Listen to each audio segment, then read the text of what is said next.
안녕하십니까, 안녕하십니까. 공감박사 TV의 조길남 교사입니다. 바깥 경치가 아름다우시죠? 아름답죠? 제가 이걸 하기 위해서 벽에를 또 여러 개 위로 올렸습니다. 산이 지금 삼면이 저희 집은 산으로 되어 있어요. 사면이 전체가 이제 산으로 둘러싸여 있는 산 속에 사는데요. 그렇기 때문에 정신이 맑고 풍요롭고 그 쉼이 많은 삶을 살고 있습니다. 사람들과 부대끼면 스트레스가 많이 있지 않습니까? 근데 이제 자연하고 같이 이렇게 교감을 하게 되면은 자연을 닮아서 조용하면서도 좀 정신의 힐링을 하게 되어서 내면에 그런 찌꺼기가 쌓이는 것을 이제 막을 수 있는 그런 것 같습니다. 그래서 제가 이제 산으로 들어왔고요. 자, 오늘은 암 이야기입니다. 암 환자가 왜 돌아가시는지 여러분들이 알면은 내가 암 환자가 되었을 때 대처 방법을 아실 것 같아서 제가 이렇게 암 관련 동영상을 찍을 수밖에 없습니다. 왜? 생명은 소중하지 않습니까? 잘못된 방법의 선택으로 인해서 여러분들이 그런 그 위대한 생명을 잃는 일이 없었으면 좋겠습니다. 목숨보다 중요한 것은 이 세상에 없으니까 제가 이렇게 이런 동영상을 촬영하게 되는 거거든요. 가슴이 아픕니다. 제가 난소암 4기 환자였고 또 저와 함께 작년부터 올겨울 산행을 함께한 그런 아우가 있었습니다. 그 아우가 지금 50대 초반이지요. 그런데 그 친구가 이제 엊그제 요양병원을 갔더니 요양병원 가까운 곳에 저희 집을 얻었어요. 일부러 요양병원에서 이제 한 달에 한 번씩 제 기록을 다 가지고 있기 때문에 피검사, 소변검사를 통해서 제 상태를 관찰하기도 하고, 그 다음에 그 뜸이라든가 나머지 치료를 이제 5%에 받을 수 있거든요. 그래서 저를 알고 있는 그곳에서 받으려고 일부러 요양병원 가까운 곳에 집을 얻었고, 또 이제 같이 지내던 한우들하고도 너무 잘 친구이기 때문에 도와주고 싶은 이런 생각도 들고, 그래서 제가 이제 그 요양병원 가까운 곳에 이제 집을 얻었습니다. 그래서 오늘 새벽 독서를 하면서 이제 한 가지 아이디어 힌트를 얻게 되었는데, 새벽 독서에서 이제 주제가 낭송이었습니다. 고전을 낭송하고, 그 다음에 또 옛날에는 그 광장 문화가 발달해서 낭송이 비일비재하지 않았습니까? 그리고 사실은 옛 이야기 같은 경우도 구전 문학이에요. 입에서 입으로 전달되어져서 그 살아남은 문학이기 때문에 생명성이 굉장히 깁니다. 그래서 옛 이야기를 통해서 아이들을 기르라는 얘기를 제가 지난번 그 교육 파트 할 때 알려드렸던 것 같은데요. 그 다음에 우리가 너무나도 잘 알고 있는 오디세이 뭐 이런 문학 같은 경우도 낭송을 통해서 이제 했을 때 굉장히 더 그 피부에 와닿게 책을 접하게 되는 이런 경험이 있고요. 저 같은 경우도 사실은 낭송으로 우리 반 아이들하고 수업을 진행한 교사죠. 아침을 열기 전에 분명히 명상을 하는데 눈을 감고 한 5분 정도 아이들한테 이제 생각할 그런 시간을 주는 거죠. 아이들은 눈을 감을 수밖에 없는 게 다른 생각 쪽으로 흘러가거든요. 사물에 따라서 사물을 보면은 그 사물에 그 따라서 생각이 변해버리기 때문에 눈을 감게 할 수밖에 없었고요. 그 다음에 하고 난 다음에 이제 자기가 오늘 느끼고 생각한 것 또는 오늘 해야 될 것들을 발표를 하게 하니까 낭송이죠, 그게. 자기의 이야기를 발표를 하는 겁니다. 1분 내지 2분 내지 뭐 이 정도로 아이들은 얘기를 하고, 발표력 뛰어난 녀석들은 뭐 3분도 쏘고 이러는데 제가 이제 시간 제한을 합니다. 1분으로 해다오 이렇게 해서, 왜냐하면 수업에 지장이 있으면 안 되니까요. 그렇게 해서 이제 하면 친구 얘기를 듣기 때문에 책이 벌써 30권의 책을 듣는 거거든요. 그럼 이제 거기에 다 나옵니다. 평화롭게, 그 다음에 더불어 함께, 그리고 우아하게, 아름답게, 그리고 친구를 언제나 보살펴주면서 뭐 이렇게 홍익인간의 이념을 실천하게 벌써 명상의 그런 낭속으로 아이들이 하루를 열기 때문에 다친 아이도 없고요. 싸우는 아이들이 거의 없지요. 그리고 이제 그 암 이야기로 오자면은 그래서 그 오늘 읽은 책 가운데 새벽 독서 모임에서 낭송하면서 들은 내용이 목민심서 같은 경우는 정약용 선생님의 목민심서 있지 않습니까? 그 책 같은 경우는 불면증 환자한테 굉장히 도움을 준대요. 그래서 오늘 도서관 가서 목민심서를 좀 빌려봐야 되겠다는 생각을 했고요. 그 다음에 박지원 선생님의 열하일기는 그 문장이 굉장히 물소리 이런 것들이 유려한 문장으로 들어가 있는가 봐요. 그래서 우울증 환자에게 좋다는 그런 글 문장을 접하면서 또 열하일기를 한번 빌려봐야 되겠다. 그래서 우리 그 암울한 병원 생활을 하는 그런 환우들에게 그 일단 항암을 한다는 건 굉장히 힘든 일이거든요. 밥을 못 먹죠. 쓰러지죠. 저 같은 경우 여러 번 쓰러졌었거든요. 그리고 또 그 약의 통증을 인해서 손발이 저리는 건 뭐 기본이고 구역질에 굉장히 힘들죠. 그리고 여기저기 어깨 통증에 뭐 통증이 왜냐하면 세포가 다 망가지기 때문에 뭐 이런저런 통증이 오는 것은 기본이기 때문에 그걸 잊는 것은 뭐냐면 정신의 즐거움을 찾는 거거든요. 그래서 그 친구들을 대상으로 제가 낭송 모임을 좀 만들어 봐야 되겠다 이런 생각을 하게 되었습니다. 그래서 낭송을 할 책을 골라야 되는데 그 책 같은 경우는 고전이 좋을 것 같다는 생각을 했습니다. 고전을 통한 우리가 그런 그 논어를 통해서 저는 굉장히 행복을 많이 느꼈고요. 그 외에 허난서런의 시도 굉장히 좋고요. 이렇게 고전을 통한 그런 그 낭송 모임을 암 환자 친구들과 같이 해보고 인해서 정신이 행복하면 분명히 몸의 병은 이겨낼 수 있거든요. 그래서 그 같이 다녔던 그 아우가 다시 항암을 시작했다는 얘기를 듣고 왜냐하면 복막으로 전이가 됐고 간으로 전이가 됐다는군요. 왜냐하면 그 아우님은 계속 그 항암을 했거든요. 그러니까 항암을 하면 암세포가 그 정상 일반 세포보다 굉장히 그 강한 생명력을 가지고 있기 때문에 살아남기 위해서 다른 장기로 옮겨가야 되는 거예요. 그게 전이죠. 전이는 필수입니다. 항암을 하게 되면은. 그리고 그걸 두려워할 일도 없어요. 그러니까 항암을 적당히 하다 그만둬야 되는 게 그래서 그렇고 그런 거거든요. 그러니까 의사 선생님 같은 경우 지난번에 제 책에서 예를 들어드렸지 않습니까? 두 분의 의사 선생님 계셨는데 그분 같은 경우도 이제 암 관련 일을 하고 계셨겠죠. 또 그랬는데 한 분은 수술은 하셨어요. 그리고서는 그 지리산에 가서 당신이 이제 식이요법 하시면서 산에서 사셨고, 그러면서 봉사활동을 하셨고, 그리고는 이제 완치가 되셔서 암 환우들을 위한 그 병원에서 근무를 하시면서 그 암 환우들을 위해서 이제 그 봉사활동을 하고 계시고요. 또 한 분의 의사 선생님께서는 수술하시고 또 항암도 하셨습니다. 그리고 봉사활동을 하시면서 거의 완쾌되셨었죠. 좋아지시고. 그런데 다시 또 전이가 되셨나 봐요. 그래서 또 항암을 하셨죠. 그러다가 돌아가셨어요. 영구의 몸이 되어버리신 거죠. 이 케이스 하나만 봐도 정말로 항암은 끝까지 하다가는 장기가 무너져서 원인 모를 죽음이 반복되어지는 것은 결국은 항암은 제초제지 않습니까? 그렇기 때문에 어느 정도 하는 거는 인정을 합니다. 그렇지만 그것을 계속 하게 될 경우에는 장기가 무너지는데 어떻게 사람이 살 수가 있겠습니까? 간에 전이됐다 해서 항암을 또 한다고요?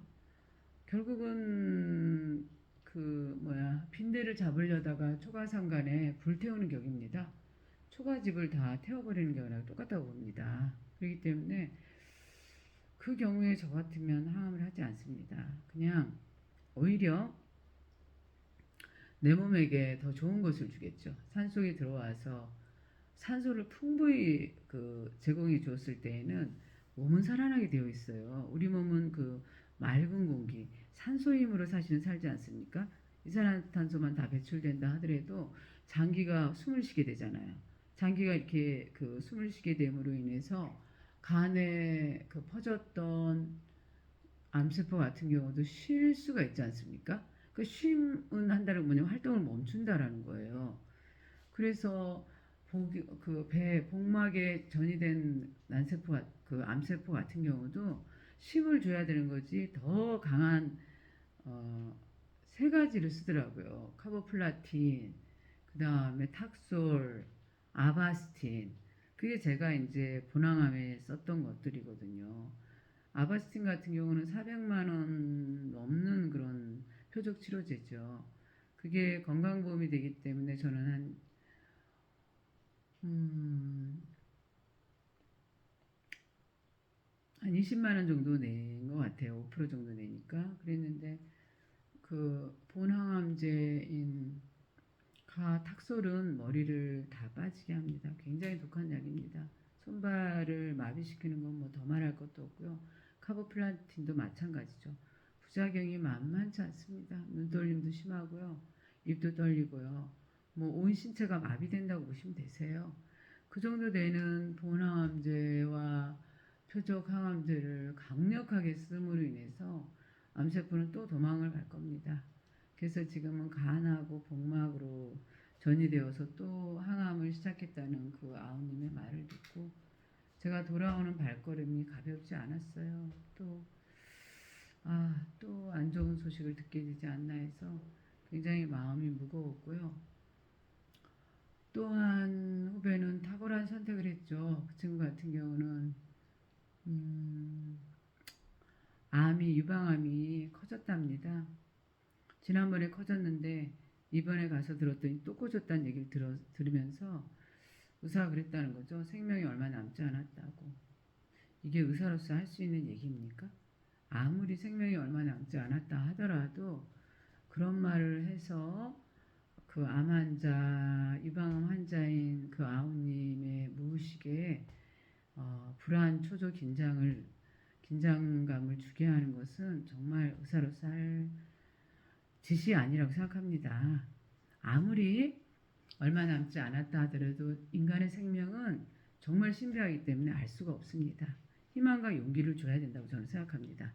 그렇다 하더라도 그 아우님에게 당신은 충분히 살아날 수 있고 지금 굉장히 잘하셨다. 그렇지만 크기는 좀 커진 것 같지만 좀 더 노력을 하시면 좋아지신다라고 그렇게 격려의 말을 해주는 것이 저는 그 의사로서 해야 될 일이라고 생각을 합니다. 그래서 이 아버님 같은 경우는 정신력이 단단하죠. 6살의 어머니가 돌아가셨기 때문에 그 홀로 지낸 시간들이 얼마나 많았겠습니까?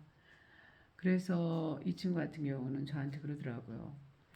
언니, 저 산에서 살기로 했어요, 이제는요. 산속에 들어가서 아예 도시락 싸가지고 들어가서 제가 이겨내 보려고 해요. 그러더라고. 그래서 그랬죠. 너는 분명히 살아날 수 있다. 명희야, 분명히 이겨낼 수 있다. 그러면서 제가 산나물도 갖다 주고 필요로 하는 거를 다 제공을 해줄 생각입니다. 결국 그거는 명현 현상이라고 스스로 해석을 해야 됩니다. 그래야지 정신력으로 이겨낼 수 있는 겁니다. 따라서 그 아우님 같은 경우는 산속에 있음으로 인해서 산소 공급이 100% 되겠죠. 그리고 근육의 양이 늘어나겠죠. 그리고 온몸을 벗고 태양요, 풍요 즐기기 때문에 암세포가 쉴 수가 있습니다. 그래서 더 커졌던 암세포가 휴식을 취할 수 있음으로 인해서 정상세포는 물론이고요. 장기가 튼튼해지는 거죠. 그래서 이 유방암이 암세포가 커졌다 하더라도 저는 안정을 취할 거라고 단언합니다. 그렇기 때문에 어떤 일이 똑같이 발생했을 때 내가 어떻게 대처하느냐에 따라서 암을 이길 수도 있고 또는 암의 노예가 되어져서 더 공포에 빠질 수도 있고 이런 상황이 되는 거거든요. 여러분, 암은 누구든지 걸릴 수 있습니다. 그렇지만 그 대처 방법은 여러분들에게 선택권이 있어요. 제발 암 세포가 커졌다 그래서 또 다른 그런 항암을 하시거나 내지는 그 몸을 갖다 더 힘들게 하시는 거는 오히려 더 생명을 단축시킨다고 생각합니다. 여러분들도 현명한 판단을 하실 거라고 생각하고 제가 오늘은 두 분의 암 환자의 그런 예를 들어드렸어요. 그러니까 똑같이 지금 전이가 되신 분 한 분하고 이 친구 50대 초반이죠. 그 다음에 암세포가 커져서 이 친구는 수술을 안 한 친구거든요. 자연 치료를 처음부터 선택을 했어요. 그래서 이제 정말로 열심히 자연 치료를 했지만 진짜 암이었던 거죠. 이 친구 유사암이 아니라.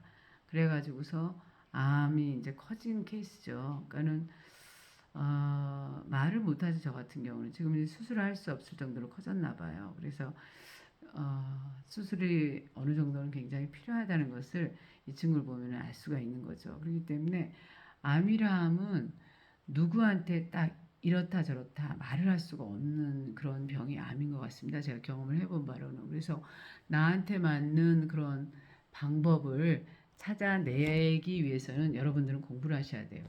가장 중요한 게 제가 이렇게 단단한 정신력을 가질 수 있었던 것도 사실은 책의 힘입니다. 여러 의사들이 쓴 책이 있어요. 특히 일본인 의사들 같은 경우는 양심선언을 많이 해놨죠. 그리고 일본 같은 경우는 대체의학이 많이 발달했어요. 유럽도 그렇고요. 미국도 그렇고요. 대체의학이 우리 인정하지 않는 나라는 우리 대한민국입니다. 그야말로 현대의학만이 그 병원만이 모든 그 결정권을 다 가지고 있죠. 그 불합리함에서 여러분들은 희생당하시면 안 됩니다. 그러지 않기 위해서는 여러분들이 요즘 유튜브로 책이 굉장히 많이 나와 있어요. 그 책을 여러분들 들으십시오. 그리고 암 관련 책만 듣지 마시고 영성 관련 책, 디펙 초프라 박사님 책, 그 다음에 마하리 선생님 책, 그 다음 조 디스펜자 박사님 책, 그리고 칼융 박사님, 분석심리학에 대한 칼융 박사님 책도 좋고요. 그 다음에 사이토 히토리 선생님의 책도 좋고. 왜냐하면 힐링이 됩니다. 정신이 맑아집니다. 그리고 도전하게 되는 거죠. 내가 지금은 비록 암이지만 이 암에서 나아진다면 난 이러이러한 일을 하겠다라는 삶의 목표가 생깁니다. 그리고 또 도전할 분야가 생기니까 여러분도 오히려 암으로 인해서 제2의 인생을 시작할 수 있는 그런 길이 열리게 됩니다. 솔직히 말하죠. 왜냐? 지금 직업이 하나로 끝나지 않아요. 너무나도 다양한 직업이 챗 GPT 나옴으로 인해서 이제 지식으로 먹고 사는 시대는 지났지 않습니까? 그러면 그 지식을 활용해서 내가 좀 더 그 세상을 위해서 유익한 일을 할 수 있는 그런 직업이 아주 많습니다. 그 직업을 알아낼 수 있는 것은 뭐냐면은 나와의 대화 시간이 많아야 되는 겁니다. 나와의 대화 시간은 어떤 거냐면 책을 내가 혼자 이렇게 읽든가 아니면 낭송 모임에 함께 하는 거죠. 그럼으로 인해서 아이디어를 얻게 되는 겁니다. 낭송 모임의 좋은 점은 뭐냐면은 나 혼자 책을 읽게 되면 한 권의 책만 읽게 되는 거지 않습니까? 근데 낭송 모임을 하다 보면은 그 여러 명이 그 책에서 느낀 지점이 달라요. 책에서 느낀 점이 저는 오늘 목민 심사하고 그 저기 열알기 쪽에 있어서의 그런 부분에 이제 마음이 놓였다면 어떤 분은 또 다른 지점에 마음을 두셨더라고요. 그래서 아 낭송을 한다는 자체는 몸에 쉼을 주는 작업일 수 있구나.